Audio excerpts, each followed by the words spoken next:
Bonjour mesdames, messieurs, je suis le professeur Normand Cornette, spécialiste en sciences des religions et particulièrement les rapports entre religion, culture et politique, en présence de Pierre-Charles Dubreuil, qui est, lui, rallien, un adepte de Raël. Or, dans cet échange, on va parler de l'âge atomique, l'âge nucléaire. Pierre-Charles Dubreuil, vous êtes de la génération des premières années de l'âge atomique, de l'âge nucléaire, et en tant que rallien, vous êtes également très conscient de ces événements qui ont démarqué l'histoire de l'humanité. En point tel, n'est-ce pas, que le calendrier rallien débute avec la bombe atomique larguée sur Hiroshima. C'est l'an 1, c'est bien cela. Le 6 août 1945. En fait, l'an 1 va être en 1946, là, mais ça débute effectivement le 6 août 1945. Lorsque les Elohim ont vu l'explosion à Hiroshima, eh bien, ils se sont dit, il est maintenant temps, vu qu'ils ont maintenant atteint la capacité de s'autodétruire, il est maintenant temps d'envoyer le dernier messager, le dernier prophète, pour leur expliquer la véritable histoire de leur origine et pour leur dire, bien sûr, arrêtez de jouer avec les bombes atomiques parce que vous risquez de détruire toute notre création. Alors, pour le commun des mortels, quand vous dites les Elohim, pourriez-vous les définir de façon brève et concrète? Oui, le mot Elohim est un mot hébreu que l'on retrouve dans les Bibles originelles en hébreu, mais en fait encore aujourd'hui, un hébraïsant, si je peux dire, qui lit sa Bible, va dire Bereshit bara Elohim au début, qu'on a traduit par au commencement, Dieu créa le ciel et la terre. Et si on se souvient du dictionnaire philosophique de Voltaire, qui disait tout homme un peu instruit sait que le mot Elohim ne veut pas dire Dieu au singulier, mais les dieux au pluriel. La terminaison him dénote toujours un pluriel en hébreu. Le singulier aurait été Eloha. Alors, à chaque fois qu'on lit, le premier jour, Elohim fit ceci, le deuxième jour, Elohim fit cela. Donc, pour nous, Raéliens, on traduit, si je peux dire, le mot Elohim par ceux qui sont venus du ciel. Et pourquoi le Hiroshima constitue le tout début du calendrier rallien? C'est à ce point-là marquant l'âge nucléaire, l'âge atomique? En fait, c'est le danger d'être capable d'utiliser des armes atomiques pour détruire toute vie sur Terre. Si jamais, par exemple, il y aurait une guerre nucléaire mondiale, pas une seule bombe ou deux comme Hiroshima, Nagasaki, mais un conflit mondial entre, donnons l'exemple, la Russie et les États-Unis, qui possèdent des centaines de bombes atomiques, si ce n'est pas des milliers, s'il fallait qu'ils les utilisent simultanément, ça pourrait détruire toute vie sur Terre. Donc, c'est pour ça que ça a été un moment tellement capital aux yeux des Elohim de dire « Oh là là, wow, il faut que ça cesse, là. » Donc, on va envoyer, tel qu'il avait été prévu dans les Écritures, un dernier messager avant ce qu'on appelle le jugement, en quelque sorte. Et le jugement, ça pourrait être quoi? Ça pourrait être l'humanité qui s'autodétruit ou l'humanité qui décide d'abandonner les armes atomiques et éventuellement toutes les armes de destruction et entrer dans ce qu'on a appelé traditionnellement l'âge d'or.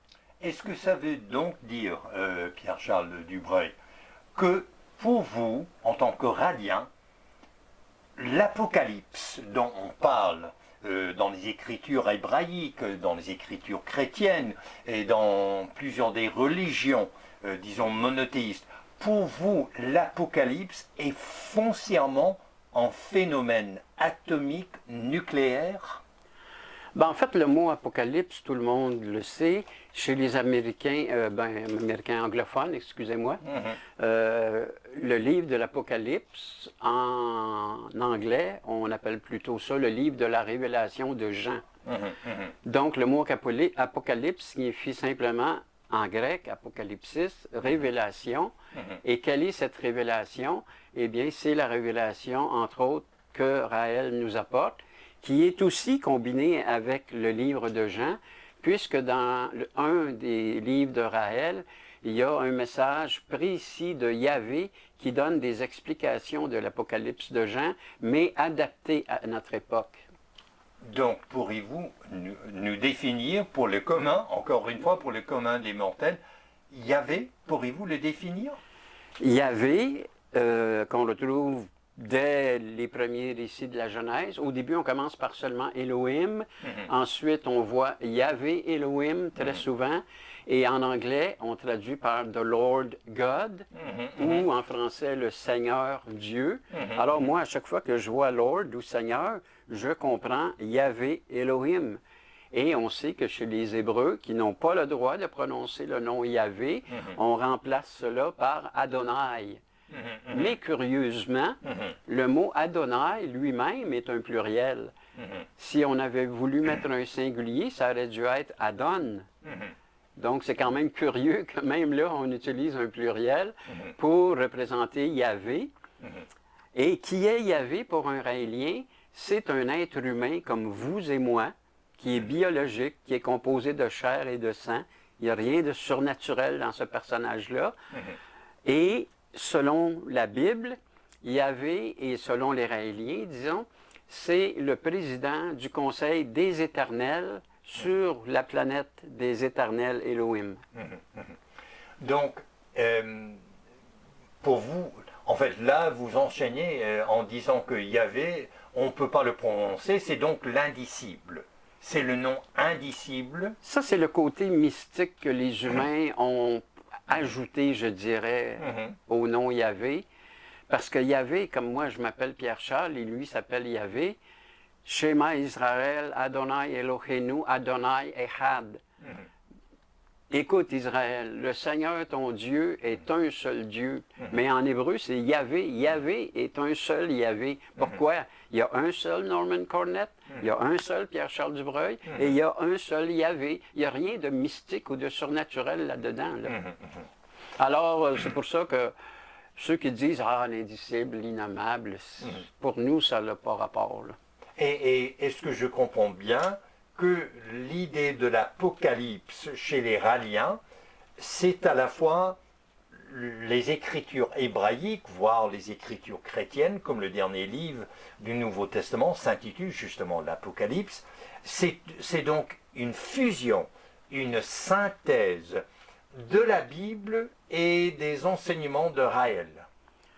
Oui, parce que, premièrement, comme je vous le disais tout à l'heure, le troisième livre de Raël, qui s'appelle « Accueillir les extraterrestres » en français, mais qui a été fusionné, si je peux dire, en un seul livre en anglais.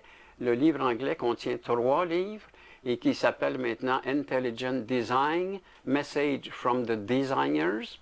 Alors, ce livre-là, en anglais, contient le premier livre, le livre qui dit la vérité. Le deuxième livre, Les extraterrestres m'ont amené sur leur planète.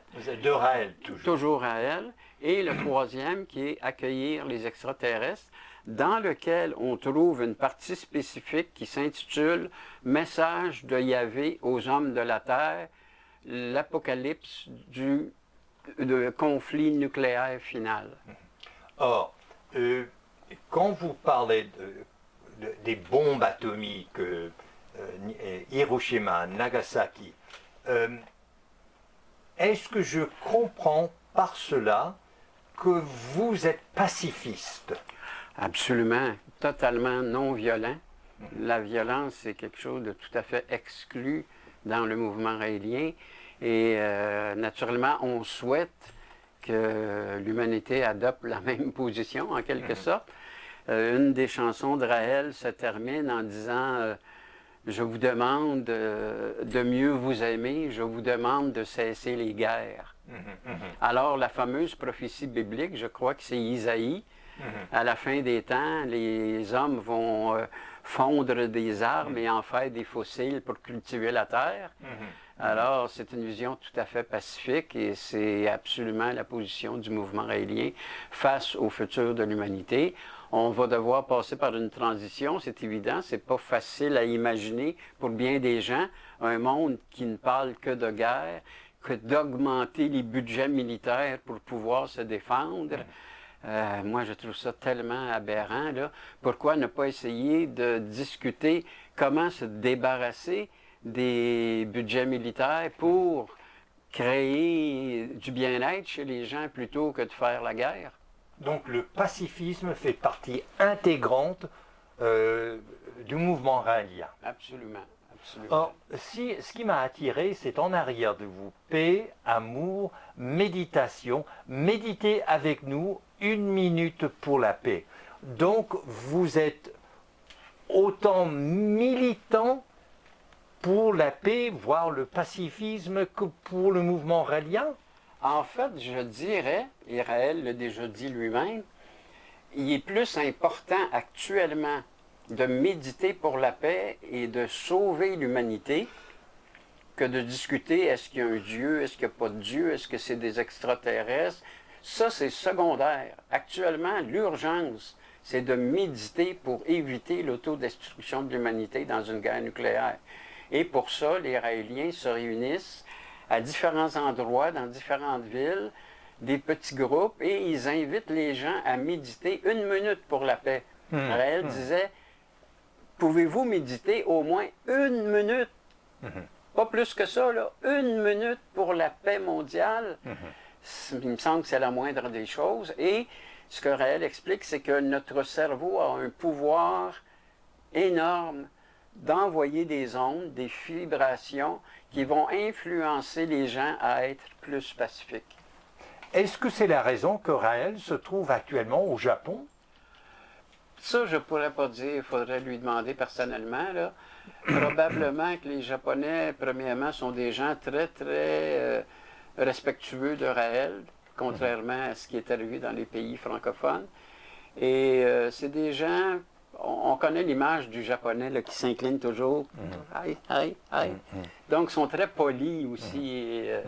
Et puis, on sait qu'Okinawa, c'est la ville qui compte le plus de centenaires.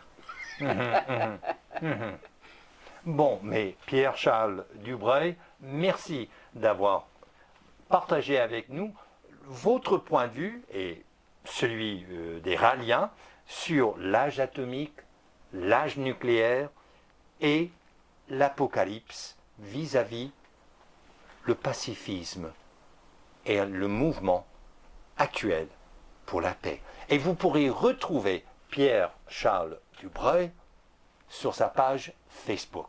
Je suis le professeur Normand Cornette, spécialiste en sciences des religions. Merci beaucoup.